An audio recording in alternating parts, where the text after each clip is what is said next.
आज गुरुवार दिनांक 11 जानेवारी 2024 रोजी सायंकाळी 5:30 वाजताच्या दरम्यान बेरोजगार दिव्यांग कल्याणकर्ती संघर्ष समिती जिल्हा शाखा नांदेडकडून महापालिका आयुक्त यांना एक निवेदन सादर केले आहे। या निवेदनात असे म्हटले आहे की गत अनेक वर्षापासून बेरोजगार दिव्यांगांच्या कल्याण व पुनर्वसनासाठी असलेल्या शासन निर्णयांची अंमलबजावणी करण्यात यावी या मागणीसाठी बेरोजगार दिव्यांग कल्याणकर्ती संघर्ष समिती नांदेडकडून लोकशाही मार्गाने आपणास विविध निवेदन देऊन आंदोलन उपोषणे मोर्चे काढूनही अद्याप बेरोजगार दिव्यांगांच्या खालील मागण्यांची अंमलबजावणी न झाल्यामुळे तसेच एक शेवटची संधी म्हणून दिनांक 25 जानेवारी 2024 पर्यंत तरी आपण अंमलबजावणी करावी यासाठी हे निवेदन आपण सादर केले जात आहे। या निवेदनाची आपण तत्काळ दखल घेत अंमलबजावणी न केल्यास दिनांक 26 जानेवारी 2024 रोजी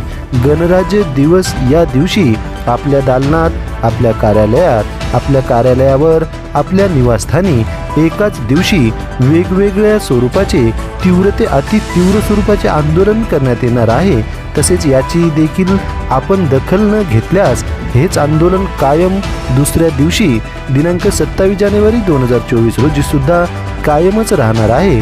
त्यामुळे आपणास विनंती करण्यात येत आहे, कृपया दिनांक 25 जानेवारी 2024 पूर्वी बेरोजगार दिव्यांगांच्या खालील मागण्यांची अंमलबजावणी करा, अन्यथा दिनांक 26 आणि 27 जानेवारी रोजी होणाऱ्या आंदोलनाच्या रोषाला सामोरे जा। यासह 2 दिवसीय तीव्र स्वरूपाच्या या आंदोलनामध्ये काही अनुचित प्रकार घडल्यास किंवा घडविल्यास या सर्वस्वी आपण व आपले प्रशासन जबाबदार राहणार असल्याचे या निवेदनात म्हटले आहे।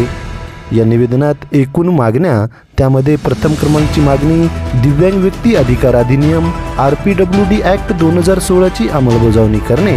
नंबर 2 दिव्यांग व्यक्तीसाठीचे महाराष्ट्र राज्याचे दिव्यांग धोरण 2018 ची अंमलबजावणी करणे।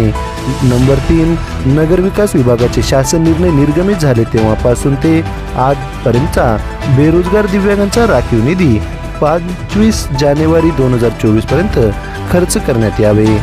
महापालिका मालकी हक्कातील एकूण गाड्यांमध्ये बेरोजगार दिव्यांगांना स्वयंरोजगारासाठी निशुल्क 5% राखीव गाडे वितरित करण्यात यावे। महापालिका हद्दीतील उर्वरित बेरोजगार दिव्यांगांना हक्काचे घरकुल देण्यात यावे। महापालिका हद्दीतील बेरोजगार दिव्यांगांना स्वयंरोजगारासाठी 200 स्क्वेअर फीट जागा आणि फुटपाथवर बसून रोजगार करता यावा यासाठी जागा उपलब्ध करून देण्यात यावे आणि महापालिकेतील दिव्यांगांचा शासकीय अनुशेष तत्काळ भरून काढण्यात यावे आणि आपल्या कार्यालयातील बोगस दिव्यांग कर्मचाऱ्यांवर फसवणुकीचा गुन्हा दाखल करणे, महापालिका हद्दीतील दिव्यांगांच्या जन्म मृत्यूच्या नोंदीसह मतदार यादीमध्ये दिव्यांग प्रवर्गनिहाय नावे समाविष्ट करण्यात यावे आणि महापालिका हद्दीतील दिव्यांगांना ये जा करण्यासाठी शहर सिटी बस पूर्ववत उपलब्ध करण्यात यावी।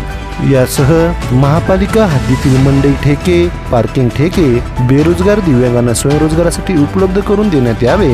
नांदेड शहरातील सर्व क्षेत्रीय कार्यालयात आणि मुख्य कार्यालयात बेरोजगार दिव्यांगांना स्वयंरोजगारासाठी कॅन्टीन चालवण्याची व्यवस्था करण्यात यावी आणि महापालिका हद्दीतील बेरोजगार दिव्यांगांना घर टॅक्स, नळ टॅक्स यासह आपल्याकडील विविध करांमध्ये कर सवलत उपलब्ध करून देण्यात यावी आणि शेवटची मागणी केंद्र सरकार आणि राज्य सरकार तसेच माननीय सर्वोच्च न्यायालयाने आजवर महापालिका हद्दीतील बेरोजगार दिव्यांगांसाठी निर्गमित केलेल्या निर्णयांची, आदेशांची अंमलबजावणी करण्यात यावी या मागणीचे निवेदन आज गुरुवारी सायंकाळी 5:30 वाजताच्या दरम्यान महापालिका आयुक्त यांना दिली असल्याची माहिती बेरोजगार दिव्यांग कल्याणकर्ती संघर्ष समितीचे जिल्हा उपाध्यक्ष संजय दुलदानी यांनी आज गुरुवारी सायंकाळी 5:30 वाजताच्या दरम्यान आपल्या प्रतिक्रियेद्वारे माहिती दिली आहे।